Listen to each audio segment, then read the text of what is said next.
So this is like my third or fourth filming of this video.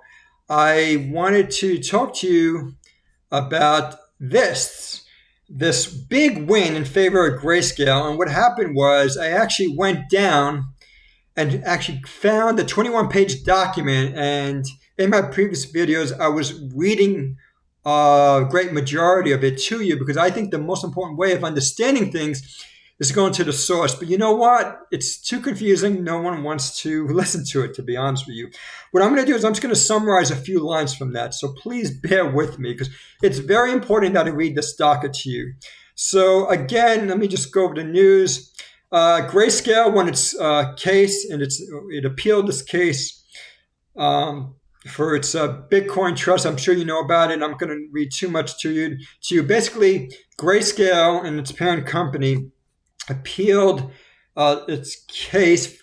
Basically, everyone calls it GBTC. They wanted to convert GBTC from a trust to an ETP. It's incorrect here. It says ETF. And again, this is why you should go to the source. So let's go to the source. So here it is. United States Courts of Appeals, Grayscale Investments LLC petitioner. And it was argued on March 7th, and it took until August 29th. So these things take time, so keep that in mind. So I promise I'm going to read a few sentences to you. There's a lot to know. The first thing we need to know is the background. And the court talks about it, the judge talks about it. He talks about that over the last several years, the commission, in which this commission, he means SEC, the commission received many proposals to list Bitcoin products in national exchanges. But the commission, SEC, meaning SEC, denied every proposal to list a Bitcoin ETP. So notice they say ETP, not ETF. Okay, next. And I'm not going to read all that to you. But this is very important. This is one of the most important things to talk to you about. 2 Bitcoin futures ETPs, however, were approved by the commission. Next. Now here it's talking about that if Grayscale converted its GBTC trust to an ETF, it would lessen that discount. Here it says 30%. Ladies and gentlemen, that that trust discount was not 30%. It was as much as 45%. Now, they listed 30% because this appeals went back to, like I said earlier, went back to March. So that 30% went down all the way to 45%. That is huge. And so it had many implications. Number one, investors were losing lots of money. And number two, I don't know if you know this, but that ETP charged a huge 2% management fee, and not on the discounted value, but on the nominal value, on the pre-discounted value. So in other words, if you bought $10,000 worth of GBTC and it traded at a 50% discount, you weren't paying 2% commission on $5,000, you were paying a 2% commission on inflated value. So it's a lot of money that investors were paying. But apparently Gary Gensler didn't care about that. Next, Grayscale's primary argument is straightforward, that commission acted arbitrarily and capriciously. And I mentioned this to you in previous videos, that the SEC regulated, I should say, not by regulation, by enforcement. So they sued everybody. There were like 100 lawsuits to blockchain or crypto firms, 100. And so they didn't do regulation. We don't have regulation by Congress or even by SEC. There's no fair rules of the road. What the SEC is, they just kept shooting, and they did regulation by enforcement. So no one knows what the rules are. Next.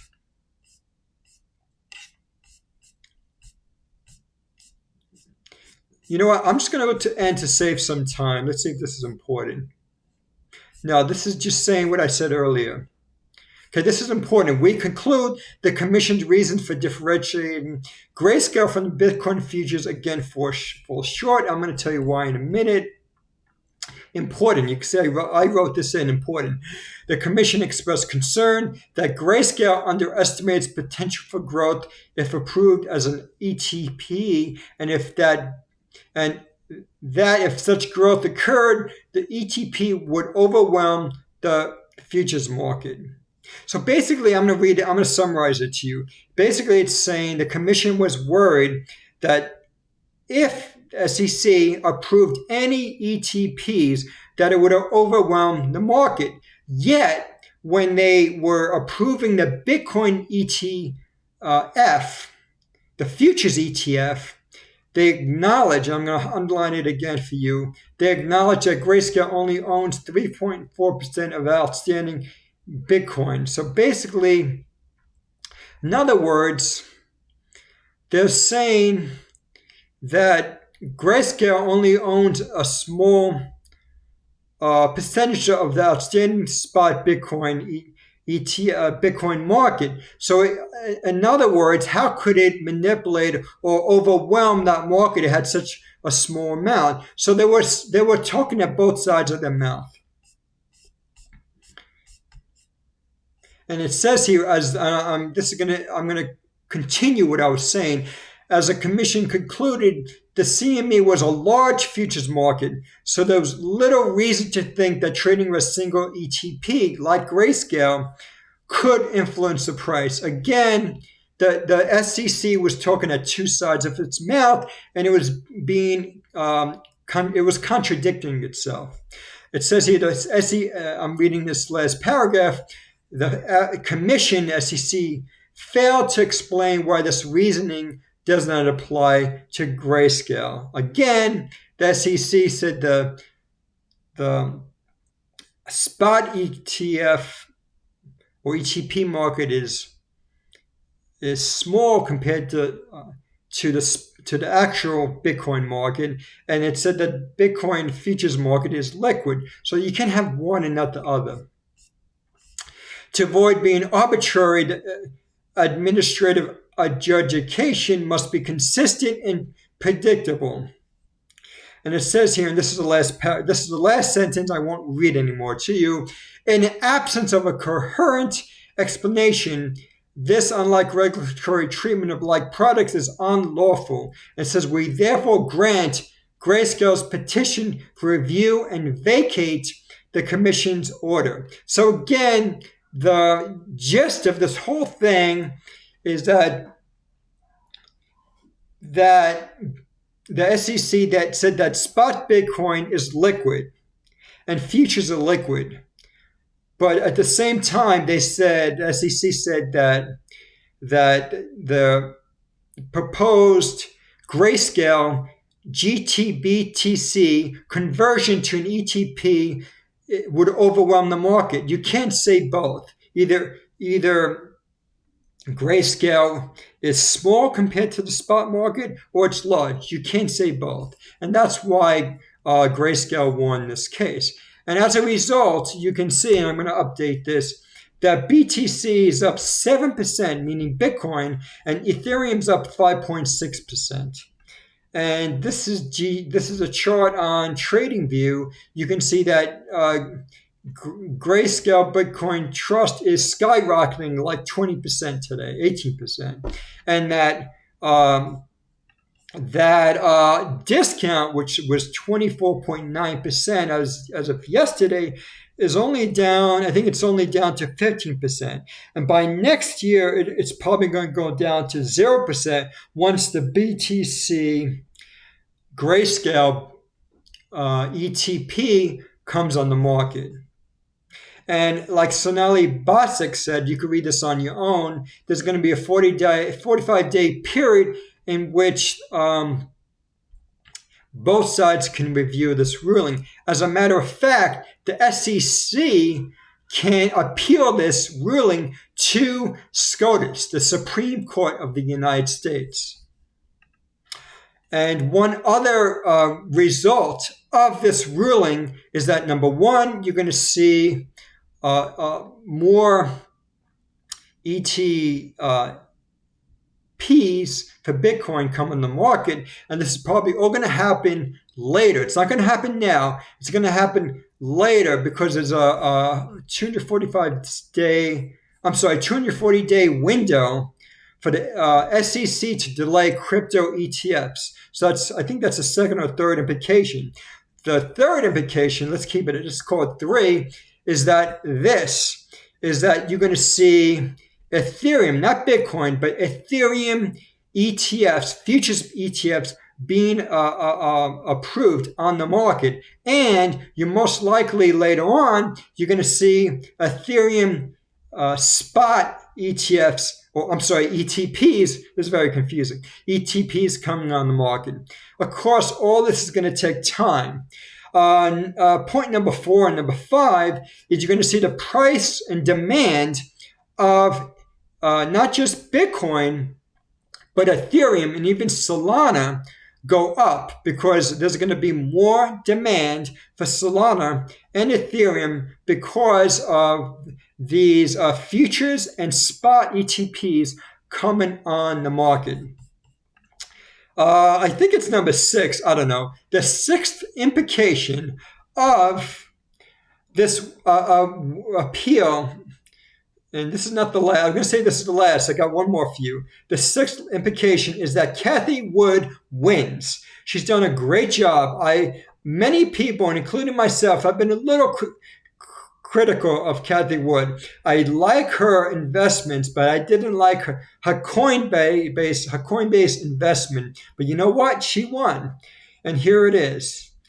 She won, and I don't have that list here. I want to go to holdings. Here it is. She won because Tesla's up 7% today. Remember, Tesla owns a lot of Bitcoin. Coinbase is up like 15% today because remember, Coinbase needs to trade their centralized exchange. They need to trade all these altcoins and Bitcoin. And remember, the SEC sued Binance and Coinbase, saying that Coinbase's and Binance's coins were securities. So Coinbase won today. And Square won because Square is also getting into fintech via sending transactions with Bitcoin and possibly other coins. And did I cover everything? And Unity wins because Unity is also into blockchain. So good job, Cathie Wood. So I promised you I had one last implication, and I don't have any website to show you, but it's about Gary Gensler and Senator McHenry.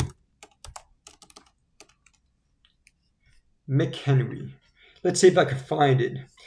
Chairman McHenry questions Chair Gensler on Ether. Yeah, there's a few things going on here. You remember SEC, Gary Gensler was speaking on both sides of his mouth. He wouldn't say whether or not Ethereum was a security or not. But remember, the SEC back in, I'm forgetting now what year it was.